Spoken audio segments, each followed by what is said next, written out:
Hello and a very warm welcome to episode 326 of the Total Saints podcast, your home for all things Southampton Football Club. Before we start, a huge thank you to our TSP Patreon community because we couldn't make the show each week without your loyal support. And a big welcome to Lorraine, Ian and Ed who have joined our Bobby Stokes tier, and also hello to Josh and Raoul who have joined our James Beattie tier. So thank you guys, we really appreciate your support. Now we've remodeled our Patreon over the summer, and we've got a special offer for anybody looking to join us this season. I'll have more on that in just a bit. Coming up on this week's podcast, pre-season comes to an end with a draw at home to Brighton. Plenty of talking points on and off the field for us to get stuck into. Our new season starts on Saturday when we host Wrexham. So Tim from the podcast Fearless in Devotion is going to join us soon to preview that game. We'll hear from the Saints Foundation this week on their plans for the new season and how we can all get involved. And we've got a few new things to share with you that we've been working on over the summer. My name's Martin Starke, and joining me this week are Steve Grant, who is the owner of SaintsWeb. Glen is writer of the blog League 1-10, and George Rees-Julian is Southampton reporter for the Daily Echo. So let's talk about some football, shall we? As it turns out, there were two Brighton games on Saturday, a 60-minute behind closed doors game earlier in the day that we lost 1-0. The other game, one of those rare occasions where fans were actually allowed in to watch a friendly, which finished 2-2. Lots of talking points, mainly the players who didn't feature, so I feel like that's a good place to start. George, I'm going to ask you about Matheus Fernandes, because that's the name that's been on everybody's lips. It's not been very well, apparently. How long do you reckon we're going to hold on to him? Do you think this one's going to rumble on until September? I've never really been confident they could keep hold of him because he was the only player last season who looked any good in the Premier League. And I think to almost forcibly keep him in the Championship, not that it'd be unfair to him, he signed a contract, and if the club want to keep him, the club will keep him. But I think he's too good for the Championship. Will still did tell us that he would never leave anyone out of the squad because of transfer rumours. And that was after Aaron Ramsdale didn't play in the first game, and he's obviously now gone. So I am inclined to somewhat believe the fact he was ill. I know he was in a couple of pictures in training as well, but you never know when those were actually taken. Obviously, the club have set a price tag for him. I hope it was about 50 million at least. We were talking about it just then, but about Romeo Lavia, the price he went for. If he's going for around 58 million, then Matty Fernandes is worth at least 50 million. So if they accept anything under that, I think people can be frustrated. I think people can be frustrated even if they do sell him. But if you've got someone offering you £50 million, and if it's a club like an Atletico Madrid, I don't think Matty Fernandes would be too pleased if he has to stay in the Championship when he could go to someone like that. So I would prefer it to be done sooner rather than later, because the main thing is they need to get players out the door. I'm sure we'll come on to that in a bit. But if they can get players out the door, they can get the Matty Fernandes replacement in nice and early, because you don't want that to be the last week of the transfer window and you've played a couple of games. We don't really want another James Ward-Prowse situation, right, where he plays a game but everyone knows he's not going to be there, and then you've got to go and reshuffle your squad. So I prefer him to stay, but if he's going to go, I'd rather it gets done sooner rather than later. Do you think it will be abroad as well? Is that like the most likely option? Well, that's what people keep saying, don't they? They keep saying he favours a move abroad. I think if I was him, I would favour a move abroad, because we're talking about it as well, just off the pod, that I don't know if he's necessarily a top 6 Premier League team, but he could be a sort of a top 4 European side player. Someone like, again, Atletico Madrid or Juventus, they have the money to probably pay for him.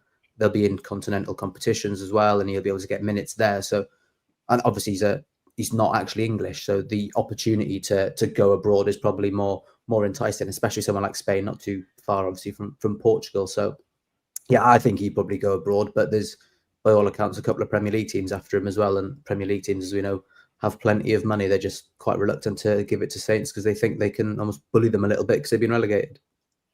I've kind of started with Fernandes, and then we'll just go through the players based on how good we think they are. Steve, Tyler Dibbling obviously played earlier in the day after recovering from an injury. Do you think he's got a huge desire to play for Everton? Is that the club he dreamed of joining as a kid? You wouldn't have thought so, but at the end of the day, they are a fairly big club. They're obviously moving to a brand new stadium with all the kind of trappings that comes with that. Liverpool's a big city, and it is a big footballing city. There's kind of no doubt about that. But I mean, at the end of the day, they're a Premier League side, and if he kind of got into the kind of David Moyes style of play, then I would expect him to be getting plenty of minutes there.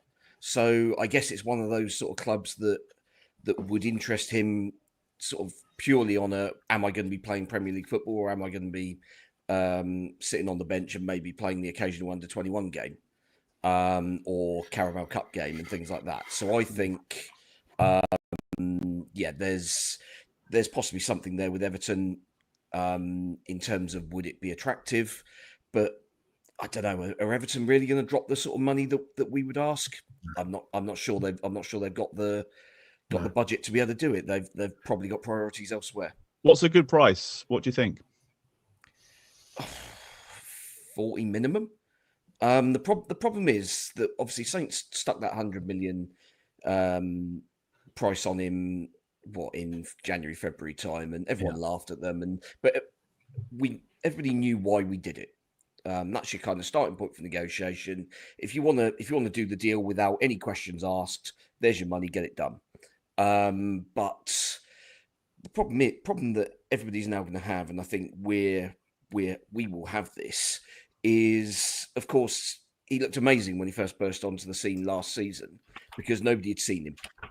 Nobody had any tape on him, and he was kind of causing fullbacks all kinds of issues, regardless of whether they were good or otherwise. I mean, Diego Dallo, I mean, some people rate him, some don't, but I mean, he made him look like a park player in that game against Man United.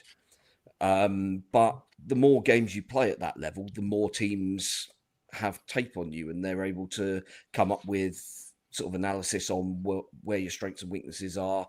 And I think Dibbling probably also suited the Russell Martin system far more than he did either of the subsequent managers.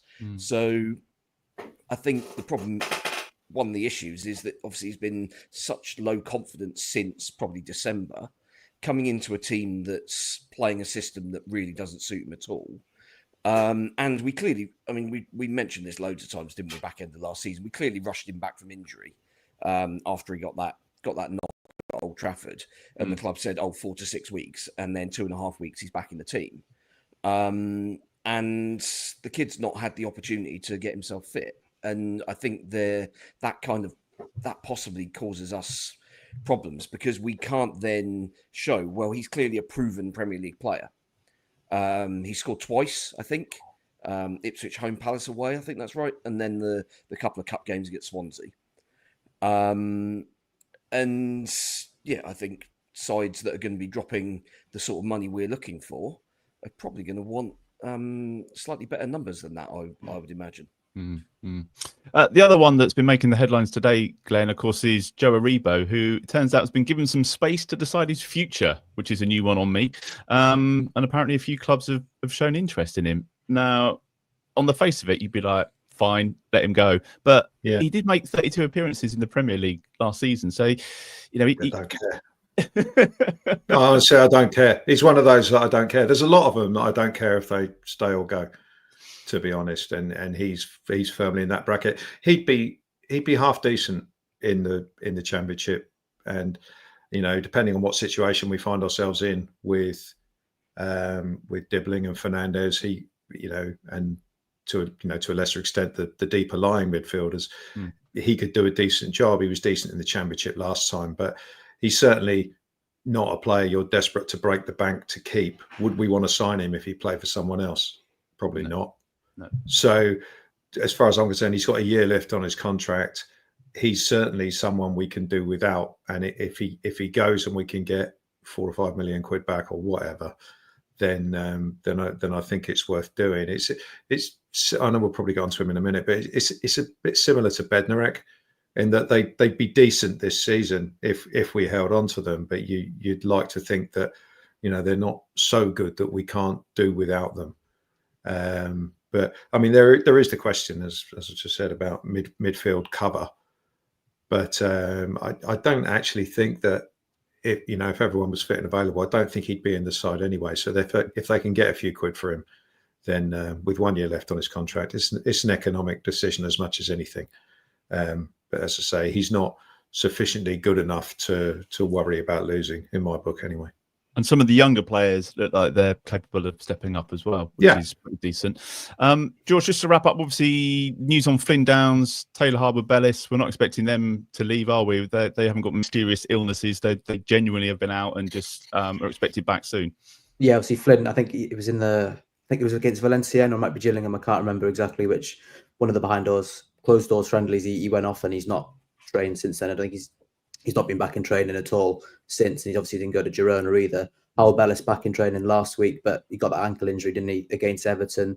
End of last season meant that he missed the under-21s Euros. And I wonder how much that injury and the fact he's probably not going to be ready right up until the transfer deadline pretty much has maybe put clubs off, in combination with the fact he's probably not quite a £20 million defender that a Premier League club are going to want to sign him. So, yeah, it seems to me like he's either someone who leaves very late on because clubs realise, oh my God, we need a centre-back, and he's solid. He's proven that he's definitely good enough to be at the top of the Championship, not quite the Premier League yet. So, yeah, I have a funny feeling he might be the one out of all the players that we sort of circled at the end of last season that if they're going to keep one of them, he might, by default, because of his injury, end up being the one who stays.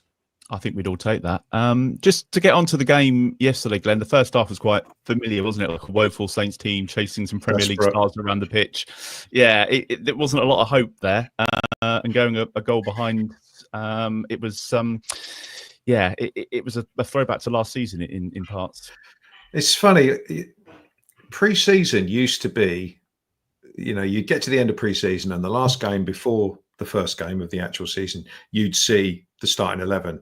And you'd see hopefully the way you were going to play and take it into the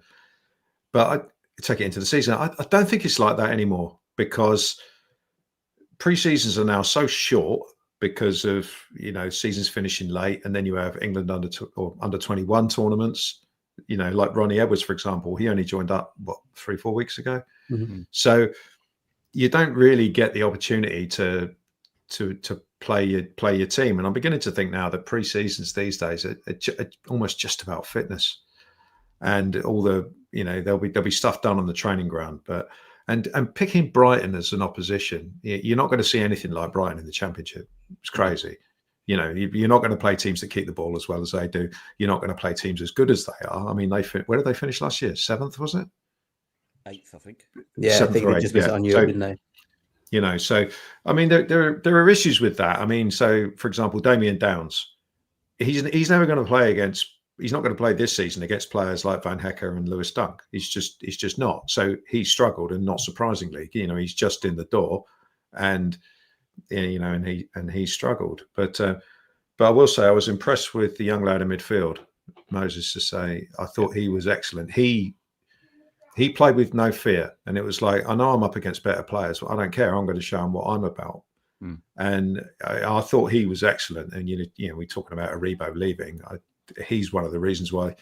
I mean, you don't really want to consider any of the really young players as reliable first team starters. You should have more experienced players in front of them. But he certainly looked ready to step in if someone's if Flynn Downs or Shea Charles is not available or whatever. He looked decent. So, but yeah, the first half, when I saw the 11 on the team sheet, I was just, oh my word. You look at it and you see the forward line is Damien Downs, and then you see Cameron Archer, Ryan Fraser, Adam Armstrong, and just think that's so uninspiring. There's just and because it was Brighton, we spent the first half basically chasing shadows, and it was about concentrating in defence and trying not to let anything in. And we were the one down at half time. That was despite the best efforts of both our fullbacks, who I thought were terrible. So we started off with Bree and Manning, and it was like they had some sort of restraining order that prevented them going within 20 yards of their respective wingers. And they just set so much time. I mean, Minte, who scored the goal, it's just Manning was nowhere. James Bree was nowhere frequently. Joshua Kwasi will get the blame probably for both the goals because he wasn't. Looks a little bit raw, didn't he? A little bit raw. He did, and it was the opposite to Cisse, I thought, in that Kwasi seemed to shrink a little bit, because he was playing against better players and he seemed to struggle a little bit. You see, Brighton won every header in the box, for example. So, yeah, it's a steep learning curve for him. But again, he's playing against better players than he's ever going to play against in the Championship. So there's, but yeah, he needs to learn from that, and I'm sure he will. But yeah, the first half was pretty woeful. The only good thing about it really is that we only went in one down. And I think you can say the same quite safely about the first 15 minutes of the second half. And,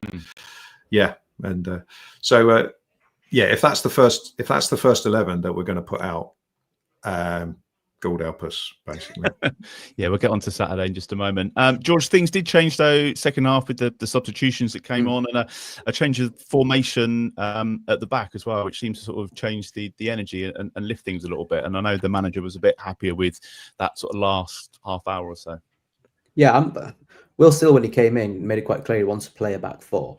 But I actually don't mind the idea of a back three if they can play it and impose themselves the way they did in the last 30 minutes, because you've got someone like Ronnie Edwards, who I thought was really good on the right side of the back three, kind of almost shifting across, being a bit like a right back, as we saw him out in Spain.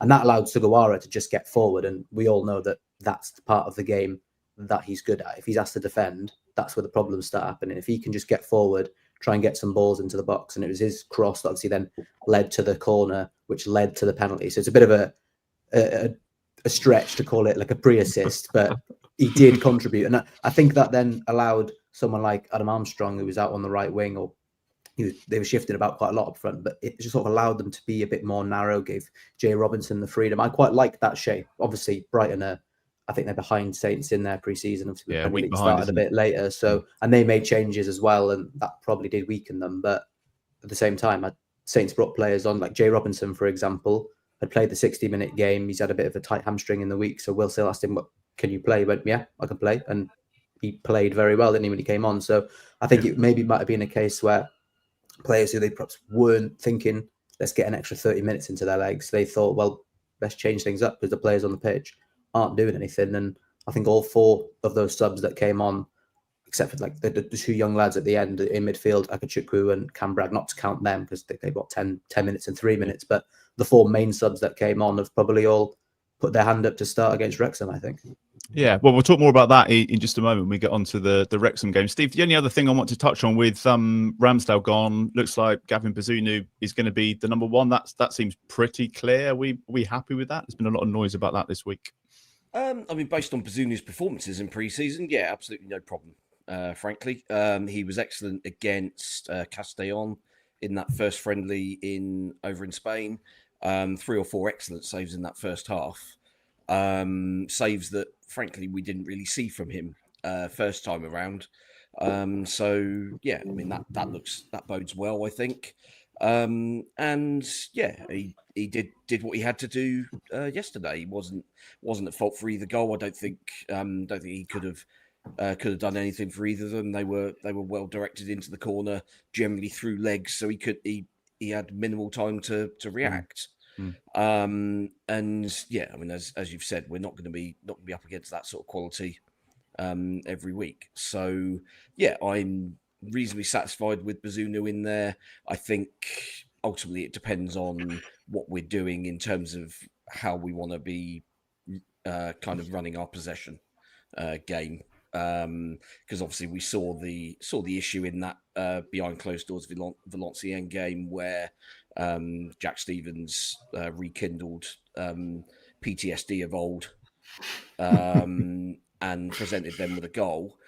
And yeah, if we're going to be doing that, I mean, obviously we know that Bazunu is quite comfortable with the ball at his feet, but I think we would probably prefer him to be a little bit more direct. But it certainly looked as if his distribution in these few games that we've been able to watch has been fine. So basically, as long as he can do that and the ball going in that big net thing, then absolutely no problem with that selection, really. It is a weird one, isn't it, Glenn? Because I think you wrote about it today about with Ramsdale going but not actually going. There is still that like 0.001% chance that he might come back if we do get promoted and things haven't worked out for him. But it would be silly to go out and buy somebody else when you've got Bazunu, McCarthy, and a decent young lad too. It makes it more difficult to sign a first choice goalkeeper, because if you're the goalkeeper being approached, you'd be thinking, if we get promoted, there is a chance still that Ramsdale comes back. I think it's a very, very small chance, because I've got great belief that Aaron Ramsdale will end up as the first choice goalkeeper for Newcastle, and he will do really well. But if on the other side of the coin he doesn't get a chance, or he doesn't play, the only way Newcastle are not going to sign him, in my book, is if he doesn't displace Nick Pope from the team and Nick Pope stays fit all season, which is unlikely. That's the only way he'll end up back with us. And of course, we've got to get promoted. Otherwise, we'll be in the same boat next year. So, I do think the more I think about it, the more I think it makes it more difficult to sign a first choice who's significantly better than Bazunu and McCarthy. But I think, whilst in an ideal world, personally, I certainly want a better goalkeeper than Gavin Bazunu was 2 years ago. Yeah, because there were too many. I mean, the old stat about shots to goals, the expected goals, and all that stuff, where he was terrible. Is his shot stopping? If his shot stopping's improved, and he's shown positive signs in these preseason games that he's not going to be beaten as easily, then all well and good. But if he slips back to the sort of level he was 2 years ago, it wasn't all bad, but there were too many soft goals that kind of, when he dived for the ball in the corner and didn't actually go anywhere, that sort of thing. I remember the game at Watford was just grim for that. The big dive and the ball went under him, terrible. So, if he can up his game from that level, then we won't have a problem. But let's hope he does. I mean, and McCarthy's a reliable enough understudy. He's used to being an understudy. He has been. Part of my problem with him is he seems to have been happy to be an understudy for something like 6 out of the 8 years that we've had him. So it's not too bad. The issue comes if one of them gets injured, of course, and then we've only got one relatively experienced goalkeeper. So then we might be scrambling around emergency loan situations. Loan. We're going to have to bring someone in, but I don't think it will be first choice. It will be a first choice. No. Well, if you're watching live, let us know in the comments. Would you start with McCarthy? Would you start with Bazunu? Would you try and sell someone else? Who starts in goal for you? New season gets underway this weekend. It's an early kickoff for us. It's Saturday because the Wrexham game is on telly. Who'd have thought? Who predicted that?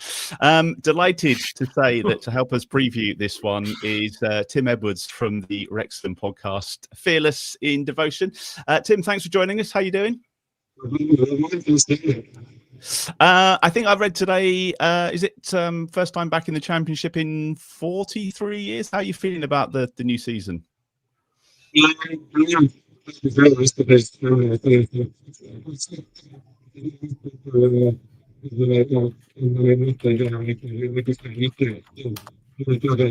we were playing and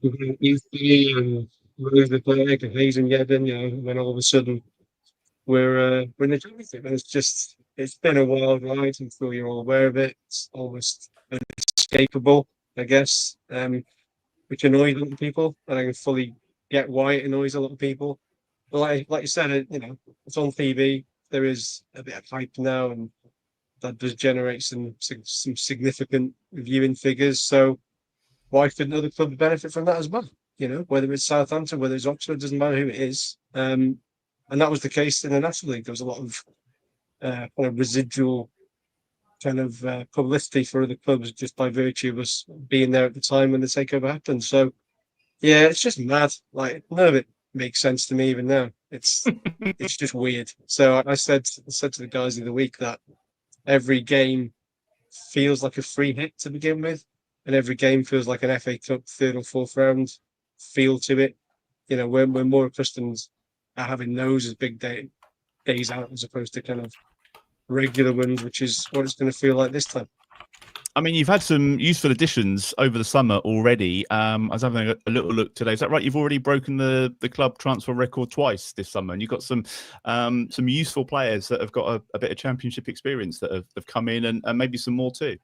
Yeah, I mean, it could be 3 by tomorrow if this Kiefer Moore deal is apparently done and dusted. So that would make it the third time in, I think, 9 days or something since sort of smashing the transfer record. So it's, I said in the pod that we recorded yesterday that it's going to feel weird because whoever takes to the field on Saturday is pretty much going to be unrecognisable from the side that finished last season because of the wholesale changes that Phil Parkinson and the rest of the team felt was warranted and needed.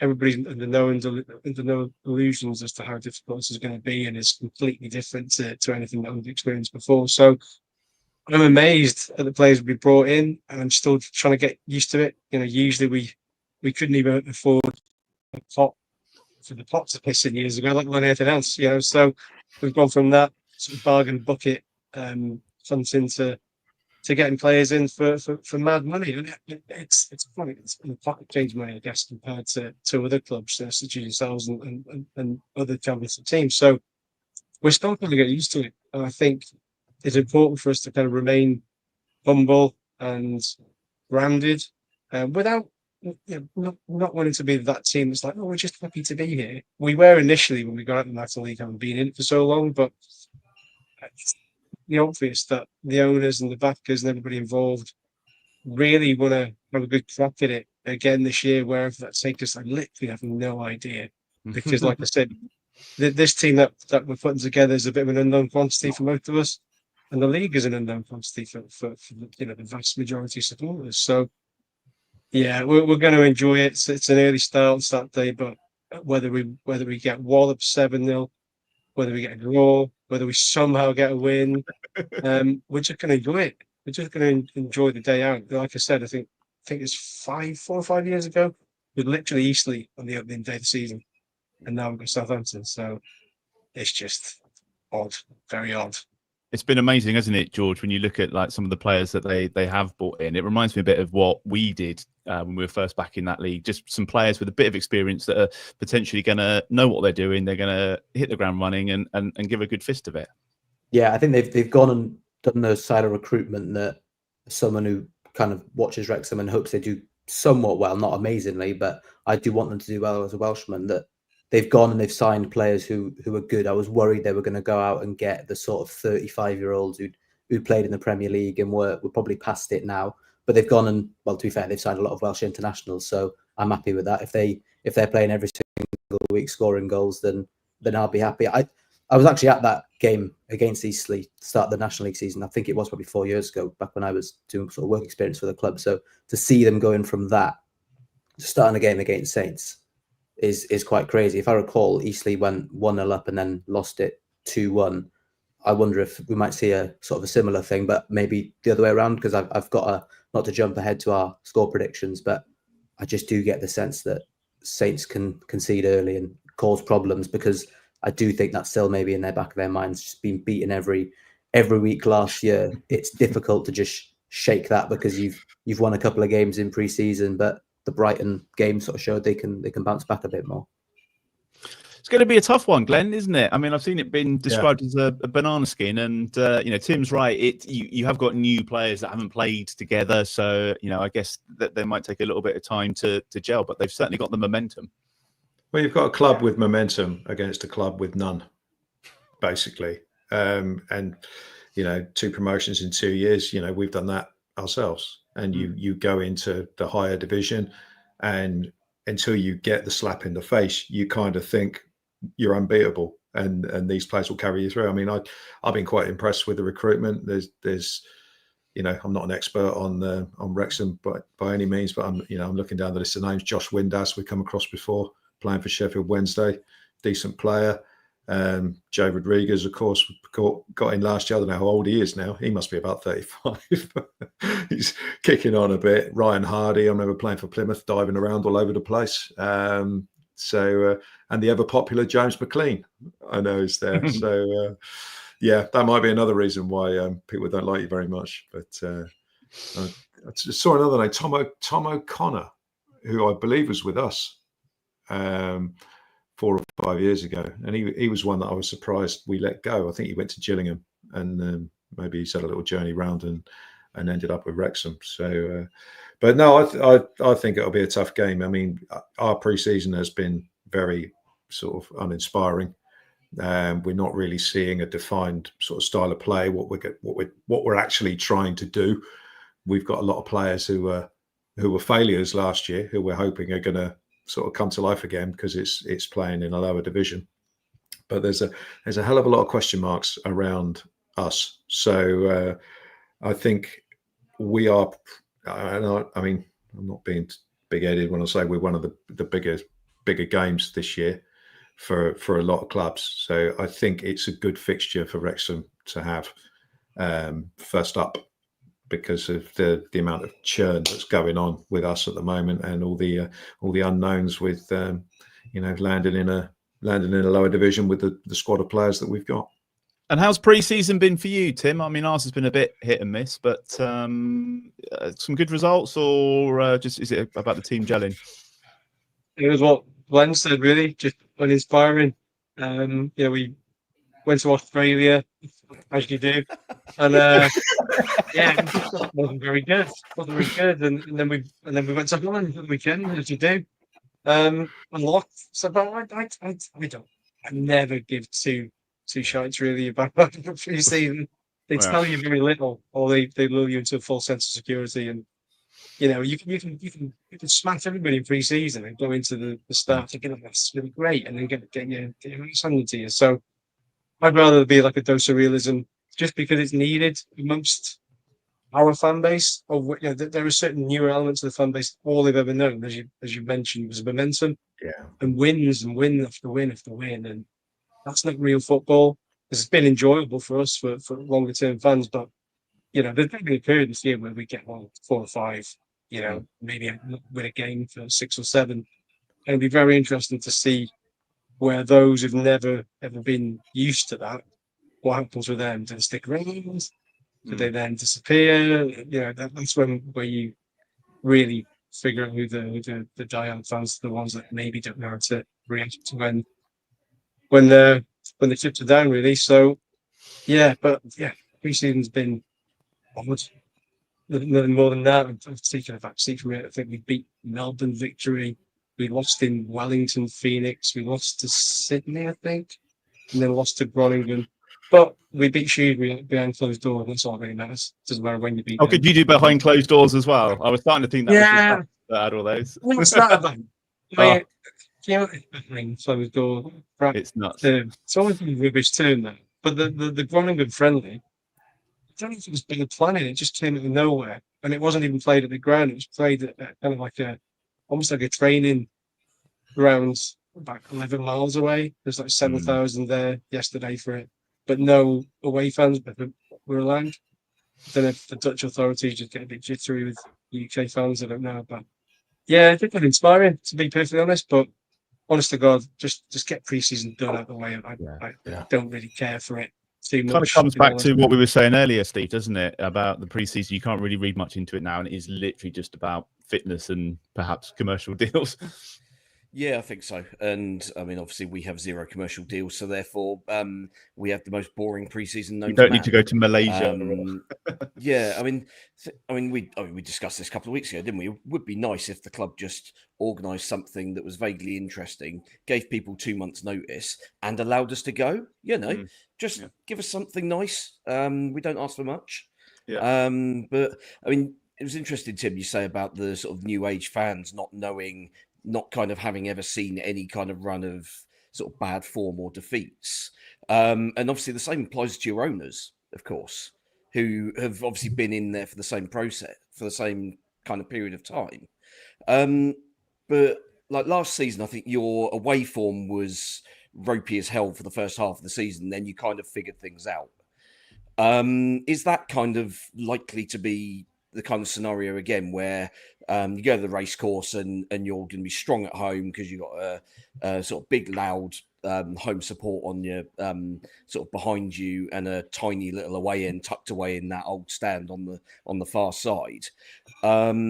But then you go away to some of these bigger grounds and it kind of swallows you up a little bit. Is that kind of what you're expecting, or are you thinking that where you're recruiting a slightly higher level now, is that kind of okay? These players should be able to deal with this stuff now. It shouldn't be kind of new to them or kind of intimidating or anything like that. Phil Parkinson's obviously got experience in the division. Slightly hit and miss experience, I think, from what I remember of his record. So yeah, is that, are you kind of expecting to kind of be out of the traps quick, or is it going to be one of those scenarios where you're kind of bobbing around just above the relegation zone for the first 6 weeks, and then maybe something clicks into gear and you're then able to put something a little bit more consistent together? I'd like to think that Parky's brought in the sort of higher caliber player that's been required, but mentality monsters, which is probably a phrase that does the rounds, but you need players that have been there and done it at that level. And what we've done is, it's not rocket science, we've recruited players from a higher level to drop down to then get back to where they've just come from. So we've never really utilised the loan market much. So I imagine it's something that we probably look at, but our squad is slightly bloated at the moment. We haven't managed to get offload a couple of players that we would like to, in terms of on the fringes and loan moves and so on. So yeah, it's I don't know. They tend to thrive in big game environments anyway. They have done in the past, whether it's the Coventry game from a few years ago in the cup, where it's Sheffield United. So I don't think that has a massive impact. But it's me again in a couple of months' time when we're either sitting second from bottom or eighth or something. But generally, usually it's a tough one to call, because, as I said, a lot of we 7 or 8 players that start on Saturday, the majority of us haven't seen in the flesh yet play for us. Just haven't had the opportunity because they've come in after the Australia tour and then buggered off straight to Holland for a couple of games. So I would like to think the recruitment for the most part has been very, very good. Very good. Les Reed, you'd be well familiar with. He's heavily involved in that side of things. Good luck.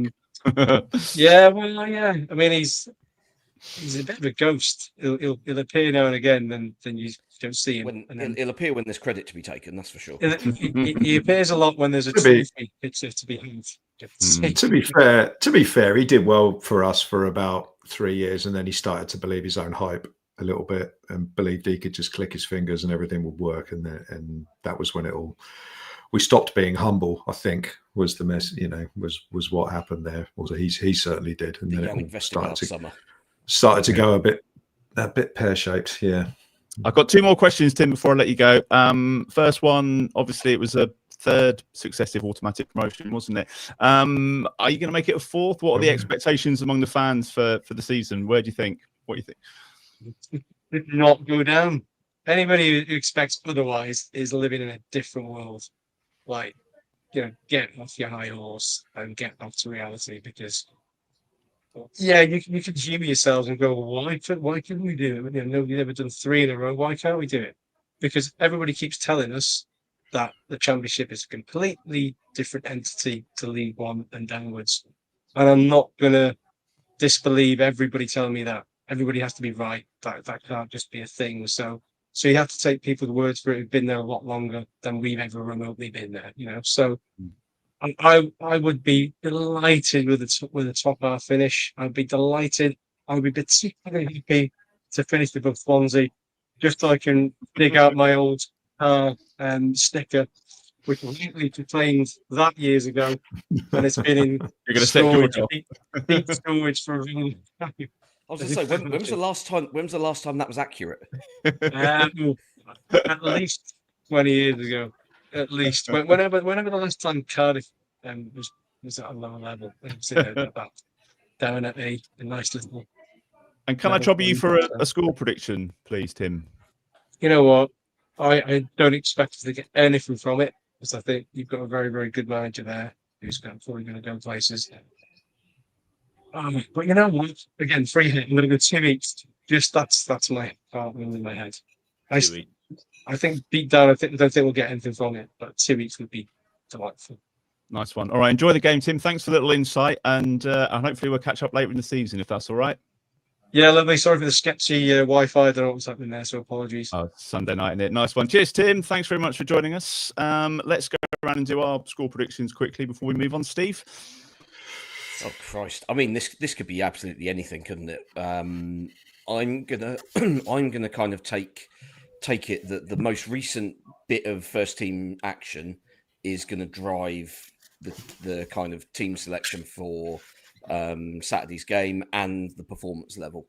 So I think we're going to go with players like Robinson in the side, Ronnie Edwards, Sugawara and Wellington on either flank as wing backs, and I think that will give us enough quality in the right areas to get us over the line. I think Wrexham, as he said, they're going to have 7 or 8 new faces in that starting 11.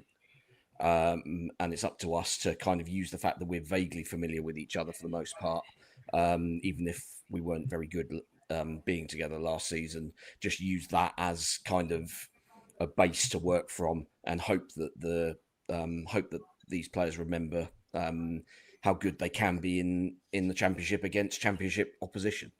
So I'm going to go with a 2-0 win, I think. 2-0 win. Glenn, I know you've missed this over the summer. Score prediction for you? Shall I take it seriously this year? You always do for the first couple of weeks, don't you? I do. Wrexham will obviously hit the buffers somewhere, as Tim was saying. Hopefully this is it. And, on the documentary, which will no doubt be produced for this game, hopefully they're all walking into the changing room at the end of the game going, shit, that was completely different level to what we're used to. Hopefully. However, I've got too many concerns about the players we're picking to start games, the way our forward line doesn't function. Yeah.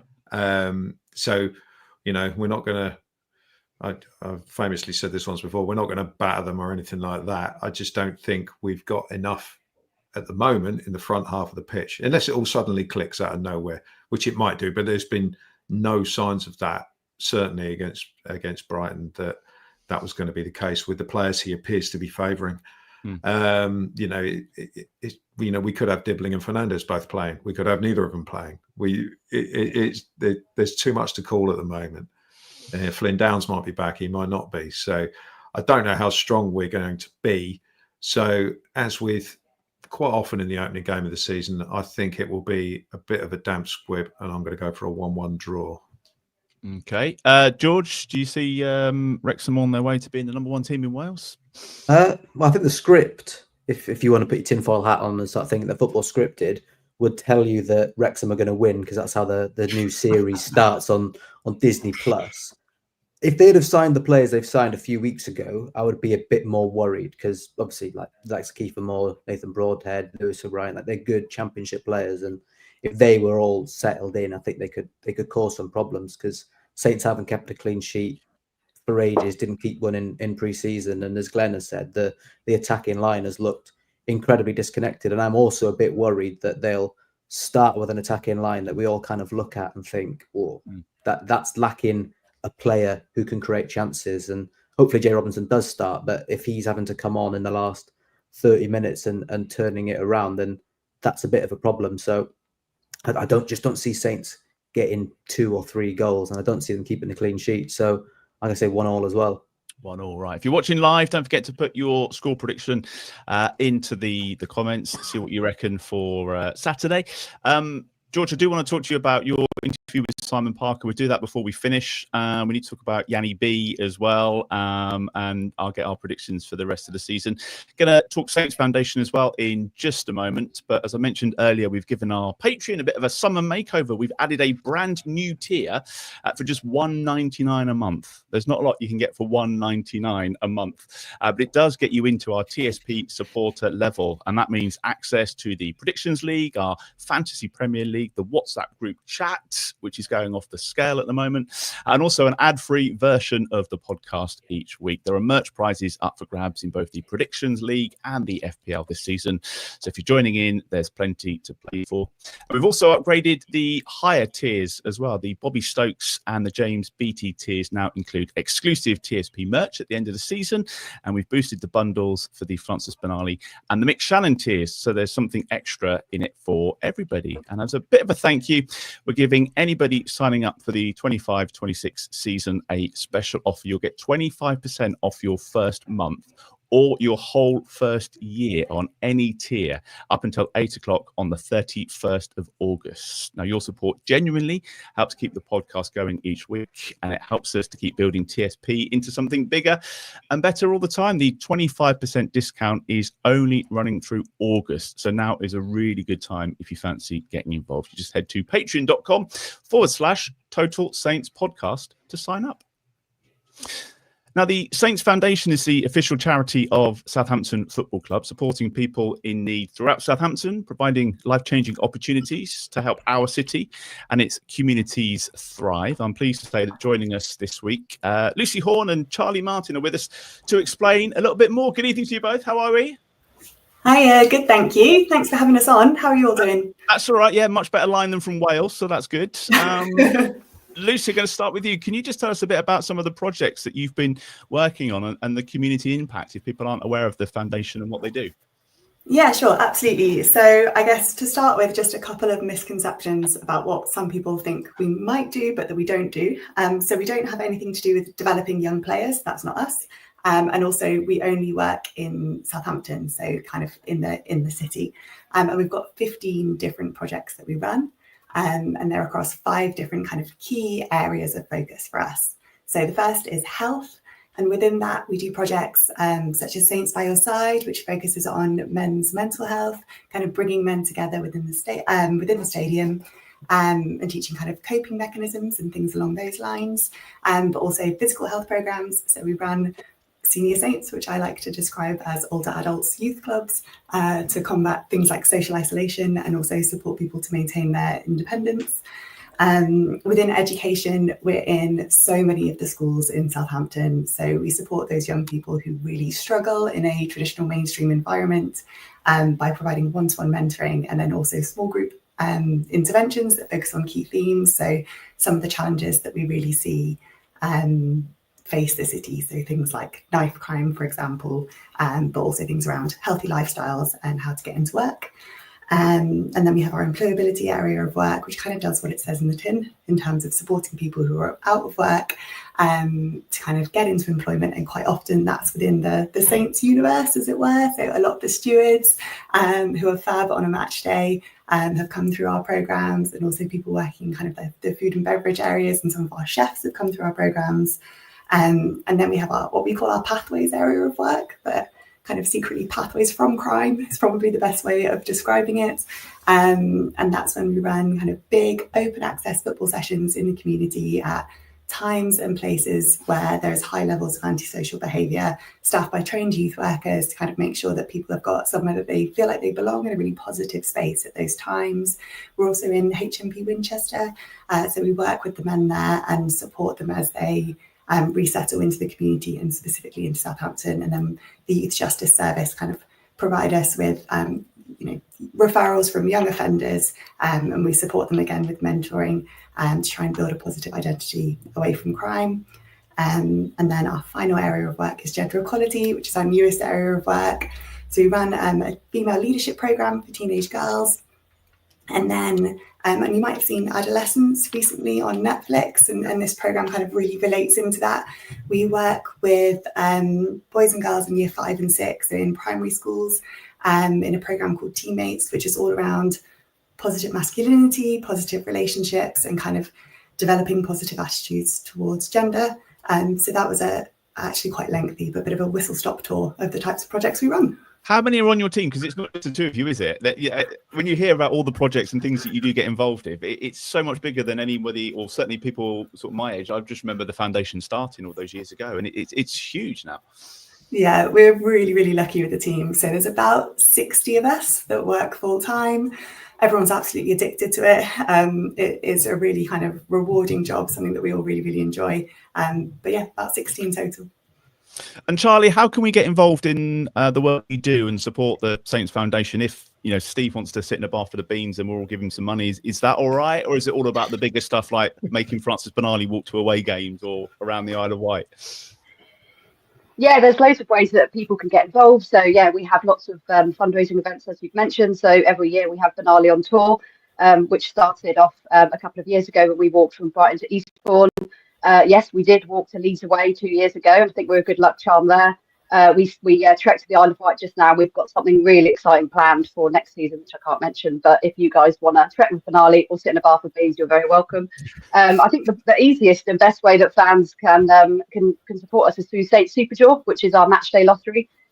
So it's a prize draw where people pay from anything from £2 a month upwards, and you go into a prize draw which is drawn after every home game.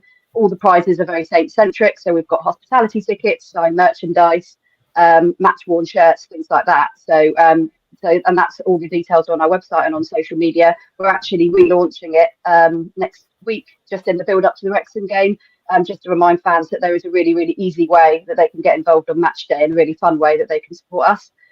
We've actually introduced a supercharged super draw this year as well. And the club have very kindly donated 2 hospitality tickets for Saints v Pompey. So anyone who enters over the next few weeks will be in with a chance of winning hospitality tickets for the game of the season, which is really exciting. Wow. Okay. And Lucy, just as finally, as the club sort of goes up and down through the leagues and form kind of fluctuates, does that affect support for the Saints Foundation, or do you just find that people are really behind it and kind of understand what you're doing and are there every year? We're really lucky that once people really understand what they do, that support seems to be continuous. I think that's the great thing that we found about the Saints fans that support us already, is that they're committed to it. And it's just getting the word out in terms of what it is that we do. And once people have got that level of understanding, then, up or down, rain or shine, then we've had some great support from fandom. Amazing. So it sounds like a busy season ahead. Thank you both for coming on. Short but sweet, but we just wanted to find out a little bit more about what we had in store and how we can support you. So we'll look out for that next big challenge as well, Charlie, and see what we can do. So thank you both for joining us this week. Brilliant. Thank you ever so much. Bye. Thank you. A couple of bits before we finish, George. I just want to talk about the interview that you did with the new manager for the women's team, which is Simon Parker. Of course, there was lots in that interview. I think it was the first chance that you had to sit down and have a chat with him. And from what I took away, it was all really quite positive, and the objectives are quite clear for this year.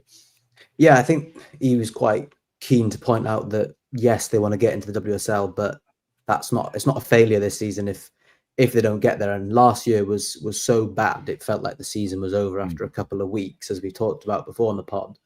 I think they needed that sort of reality check, and it sounds now like they're looking at it a bit more of a project where they're going to bring players in. They've basically lost all of their best academy players who sort of got them up through the divisions now. They've all moved on to WSL sides, so they have lost quality in that sense. So, and I think with him being someone who grew up in Hedge End, he's local, I think he's quite happy to stick around at the club, and he's come in from Blackburn that were a total mess, have dropped out of the league because they couldn't meet the minimum requirements. So he's coming into a club like Saints, which is probably a lot more stable for him as a manager. And yeah, I think it's quite a decent appointment. The recruitment they've done is they've signed a lot of players, but they needed to sign a lot of players. Yeah, they've had players.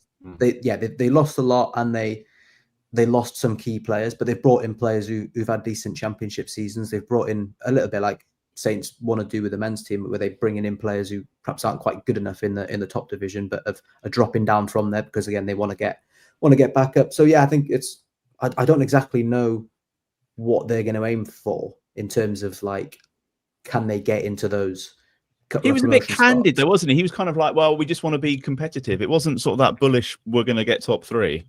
Yeah, I think they didn't want to set themselves up for failure, to be honest, because there's a lot of teams who, one, have probably got more experienced squads, or a team like Newcastle can just go and pick off their 2 best players and offer them terms that there's no chance Saints can even compete against them. So if they can stick in the hunt for that 3rd spot, for as long as they can, then that's fine. They just can't have a repeat of last season where it was dead by the time you even got to January and they're just signing kids on loan because there's no point getting anyone else. Steve, you saw the game today, the friendly, and that all seemed fairly positive. Not that, it's a lot of new faces, as we were saying, but decent result. Yeah, I mean, obviously you've got to bear in mind this is the first pre-season game of the summer. So their season doesn't start until the first week of September. So the women's game is effectively a month behind. Obviously the Euros only just finishing a week ago, in fact. Yeah. So yeah, I think for a first run out against a side in the division below, I think frankly Wimbledon will probably be in the bottom half of that division below. But in the first half, with predominantly first teamers out, it was one-way traffic, and if they'd played the entire 90, they'd have got double figures. It was very dominant.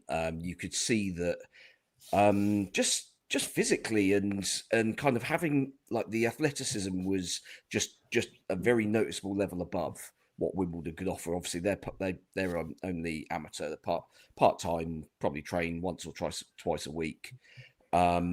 And yeah, so obviously there's a huge difference in the budgets, the frequency of the training, the intensity of the training, and you could just see, as I say, like the physicality and the pace of the game that we were able to play, like the passing, like in little triangles, little flicks around the corner and things like that were just so far above what Wimbledon were able to offer.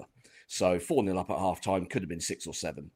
And then second half, we more or less, other than I think Millie Mott and who's the last we signed from Sunderland, the centre back, Goddard was it, I think, who's massive, by the way. She's gonna dominate our centre of defence this season because she is, I think, 6'2" or 6'3", properly towers over people, and she has a gob. She was like that whole second half. She was barking out instructions to people left, right, and in front. So they shouldn't be lacking for organisation at the back, that's for sure. But with those two being the only two senior players in that second half team, Wimbledon came back into it, got a couple of goals, and kind of gave it a little bit more of a flattering scoreline from their perspective. But no, I think it was better than I expected it to be. Obviously, given the quality of players that we've lost over the summer, and obviously load of new players, and it's first game in pre-season, you're not quite sure how kind of well integrated they are and what the sort of interchanges and interplay is going to be like. But no, they looked very confident, and it looked a more direct and attack-minded system. I don't know whether that was just because Wimbledon allowed them to do so. I mean, we won't find that out really until we're into the proper games in September. But they looked like they had a plan and knew at least how to score goals, which, based on last season's fairly pitiful goal returns, is always a bonus. Yeah, and we were calling out for the structure to be changed. Obviously, there are extra promotion spots up for grabs because of that. But top 3 is a big ask given the churn that we've had with the players. He's going to have to work miracles to come in and hit the ground running. But it can't be any worse than last season.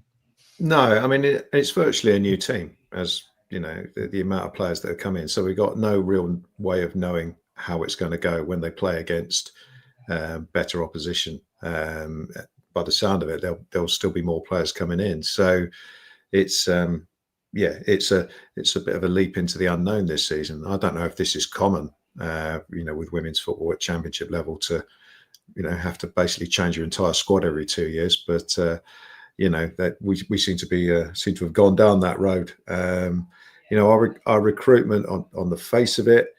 As you touched on it, they seem to be players who are, decent at this level. The only thing that bothers me slightly is that we only seem to recruit from clubs that are in crisis. Like we recruited players and the manager from Blackburn a couple of years ago. I think it was last summer. We only recruited from Sheffield United, who were a similar sort of thing. I think it was Leicester the season before that. it's always been whoever's been the crisis team of that particular year. We've signed a load of players in the summer, so I do think we are probably doing it on the cheap, certainly compared to. We couldn't sign players from ourselves, I suppose. Yeah, so we're certainly we seem to be going down that road, and we're not. It's going to be very difficult to compete with the likes of Newcastle, as Steve said. They're just picking players off of other championship sides. And they're taking the Bayern Munich approach of just signing all the good players in the league. And I saw about Jordan Nobbs as well, which I mean, obviously she's getting on a little bit, but that's certainly an eyebrow raising one, isn't it? It's the sort that will get people in the gate. And of course, I wonder. There's always this thing with the Premier League clubs at the moment, all selling their women's teams to themselves to get round PSR, which is just dodgy. Let's call it corrupt, but it's apparently not against the rules. So so maybe we'll do that. But that's a conversation for another day. I obviously hope they do well, and let's go into this season with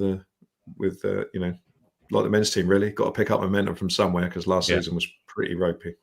I'm going to ask you for your top 6 predictions in the league in just a moment. If you're listening to this in the car on a Monday, or maybe you're watching the live stream, if you drop us your 1 to 6 predictions for the league, you can put them in the YouTube comments. Let us know on X. We won't hold you to it, but we might read a few out next week. Just want to talk about Jan Bednarek. I don't think we covered that on the last one, Steve, because that was about to go through, obviously swapping the Championship for the Champions League. Clearly wanted to go, and I think, as Glen said today, 8 years at a club is quite a long time, and apart from the Villa thing, we wish him well. Yeah, I mean, I think Glen's comment in his blog kind of summed it up, really, that the guy's made 250 appearances and yet never quite gave the impression of being quite good enough to push us on to kind of that next tier above. Great in the Championship 2 years ago, was kind of passable for the most part, but had these little runs where he'd look pretty ropey. But yeah, I mean, he's stuck around when he could have thrown his toys out of the pram multiple times. So yeah, I mean, I kind of sort of feel that kind of praising somebody's loyalty when they've stuck around on the basis that we've given them ever increasing contracts, a little bit disingenuous. But I mean, and obviously on this latest contract that we gave him at the start of last season, obviously had this relegation release clause. Yeah, it was odd, wasn't it? You didn't think that about that at the time, really. No, and I mean, at the end of the day, I don't mind those being put in, and I mean, it's not a huge fee, is it? I mean, what's £6.5 million? But it does kind of represent probably reasonably fair value. Porto probably think that they've got a bit of a deal, but I mean, we'll see whether he's any good at replacing Pepe.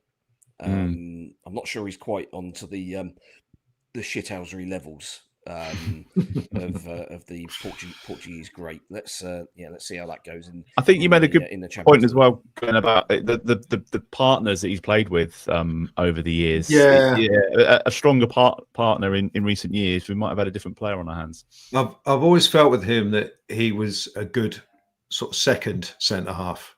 So if we'd, like we had Jose Font for years, who made every player who played next to him better.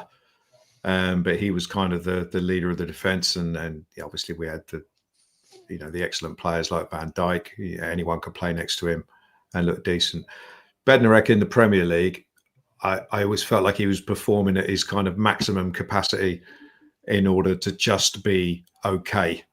I never felt like he dominated Premier League strikers. Ironically, last year was the first time in 8 years that I'd seen him be really, really aggressive, and that was. Even Jurek obviously wanted him to be that aggressive defender who was quite happy to take a book in and was quite happy to give the centre forward a good old kick. And I always found him a little bit, up until that point, I always found him a little bit sort of like too passive. But as I said earlier when we were talking about Joe Aribo, he's not the sort of player that's so good that we're all crying in our beer that he's gone. Yeah. And we should be able to. He would have been a good player for us this year. He probably would have been a starter, but at the end of the day, we've got other centre backs who in this division can do an equally good job. So, it's possible someone like him would have kept out someone like Ronnie Edwards. Yeah, absolutely. And you kind of think, well, his development, actually, I think he's got the ceiling to go a lot higher. Yeah. So, I mean, it's an unbelievable move for Bednarek to go to Porto in the Champions League. I mean, it's a bit like George was talking about. Matty Fernandes. You can go from a bottom of the league Premier League side to a Champions League competing side in a league like Portugal, and there's no sort of disrespect to those leagues, but it goes to show if you can take a player from a failing team, put him into a winning structure where half the league is not a brilliant standard, and because they achieved well last year, obviously finishing high enough to qualify for the Champions League, then he can slot in, and I'm sure he'll do a half decent job there. It's a brilliant move for him, and I mean the Villa thing that's past now, and I think done and dusted, isn't it? Yeah, he came back and he did reasonably well when he came back. So, but I don't think he was the leader of the defence we all needed. But good luck to him wherever when he moves to Porto. All right, final thing before we finish then, just as we head into the new season, where do we realistically think we're going to finish? Automatic promotions, another playoff run. George, I hope you've had time to think about it. I'm going to come to you first. If it's not us, then who? What does the top of the table look like at the end of the season? I do still think it's probably Saints Ipswich top two. I don't know what order they're in. I just think the depth of their squad, even the players that we're looking at and thinking, I wouldn't mind if he goes. Teams lower down the Championship would love to have someone like a Joe Rebo. He'd be the best player in their squad. So, I think the top two is pretty much safe with that. I'm not too sure about the playoffs, to be fair. Birmingham, I think they could do a bit of an Ipswich. I like what they've gone and done. They've got momentum. I think they've got better players than Wrexham. Other than that, I'm struggling to work out who goes up. Steve, do you think we finish for first or second? Or another trip to Wembley? No, I'm thinking third, I think. Okay. Which obviously improvement on 2 years ago. But I think we've just got too many. We're coming into the season with too many question marks again. So I mean, I think Ipswich will probably win it. Just because their squad is all the signings that they made a year ago and the year before were players that are basically top two Championship players.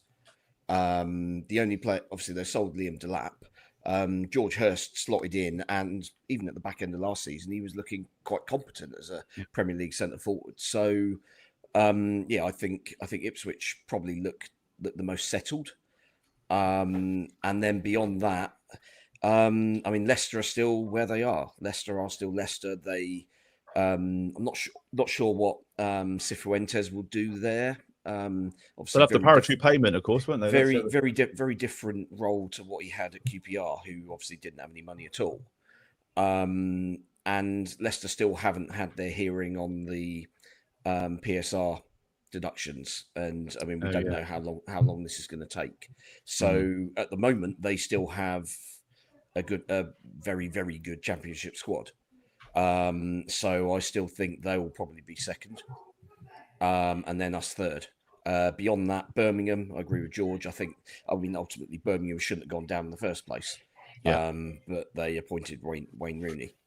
And then kind of. Have you seen the trailer on Amazon Prime? By the way, I haven't started it yet. I mean, he's not a hard worker. Tom Brady still managed to come across as the biggest dickhead in the world, doesn't he? But I've only seen the bit where he says, "I'm not sure about the coach's work ethic" when he's in the car. But I mean, at the end of the day, they've got a lot of money. They're obviously very brash about it, and I think ultimately, unfortunately, as much as you like these sort of types to be kind of knocked down a peg or two, I think they'll probably be there or thereabouts. Coventry will be in the playoffs. My maybe slightly outsider pick, Millwall. Okay. I was going to say that. Were very impressive back end of last season, have made good signings again this summer without losing anybody good. So yeah, I think they'll be there or thereabouts. And one other. Or do I need one other? No, I don't think I do. Saints Birmingham, Coventry, Millwall. Yeah. That'll do. We'll take that. Glenn, are we going to do it the hard way, the easy way, or not at all? Well, it's never easy, is it? Not being a Not Saints for fan us. for this long, ain't never easy. I'm hoping that the Championship is a relatively poor standard compared to what I'm expecting. I'm looking at our team at the moment, thinking, No. I'm not convinced. But I'm hoping that when we see some of the certainly some of the lesser teams in the Championship, that we'll suddenly start thinking, actually, yeah, we've got enough. We're not going to blast through the league and get 100 points or whatever. I just don't think we've got the players for that, to be honest. I'm one sort of question I've got about Will Still at this moment in time. Obviously, he's not managed a competitive game, so you can't tell yet. But for me, it's been a little bit disappointed that I'm not seeing any sort of style emerging. I expected us to play in a certain way, as in, we were led to believe it was going to be get the ball down the wide areas, get the crosses in, headers in the box, that sort of thing. I'm not seeing much of that at the moment, so maybe that'll come. But I think overall, having last year chosen or being forced to be bloody miserable the entire season, I kind of trying to choose a bit of optimism for this season. So I've got us finishing second, and whenever I go on anyone else's podcast, I say that's what I'm kind of expecting us to come second. I think Ipswich will win it. Yeah. I think it'll be between us and Leicester for second place. Leicester should be handicapped to some degree by the points deduction, which may help us. Like Steve, I picked out Millwall as a potential team, Coventry, Birmingham. And the other, if I to a wild card to do relatively well, I'll say QPR. Mm-hmm. I think they'll be better this year. They shouldn't have been as bad as they were last year. I couldn't work out why they were that bad, but I'd say QPR to have a better season. But whether it'll be enough to get them in the playoff places, then I don't know. Who knows? Nice one. Right. Thank you. As I say, drop your 1st to 6th predictions into the YouTube comments or on X. We're definitely not going to hold you to it at the end of the season, unless you get it right, of course. But we might go through a few next week. You can follow the Total Saints podcast on all the usual social media platforms. We're at Total Saints Pod. You can check out the merch store as well if you fancy getting yourself one of these t-shirts like what we're wearing here. Shop.totalsaints.co.uk. I wish I'd gone for yours now, Glenn. I'm actually quite. It's good, isn't it? It's good. Yeah. It's good. Shop.totalsaints because I'm wearing the same one. Oh, there you go. T-shirt friends. Love it. As I mentioned earlier, we're also on Patreon. That's where you can support the podcast with your monthly contributions. Head to patreon.com/Total Saints Podcast. Each of the tiers comes with different perks, including some shout outs for patrons in our Francis Benali and our Mick Shannon tiers. So thank you to Dave Melton, Andy Hollis, Anthony Thompson, Gavin Ford, James Harron, Nicky Nicholson, Peter Montalo, Southampton NY, Drew Dyatt and James Kibbe. They're all in the Francis Benali tier. And also thanks to Nick Reed, Dave Ernsberger, Nick Hingston, Phil Cook, Jonathan Cooper, Colt Baker, Anthony Thompson, Matt Hall, Mike Etheridge, Phil Horstrop, Mark Littlewood, James Bobin, John Bevan, Frank Thorpe, and Jono. They're all in our Mick Shannon tier. Thank you as well to Podcast Associates and Steamtown Brewery for sponsoring TSP this season. Thank you to Steve. Thanks to Glenn. Thanks to George for joining us this week. Thank you for watching and listening, and we will see you again next time.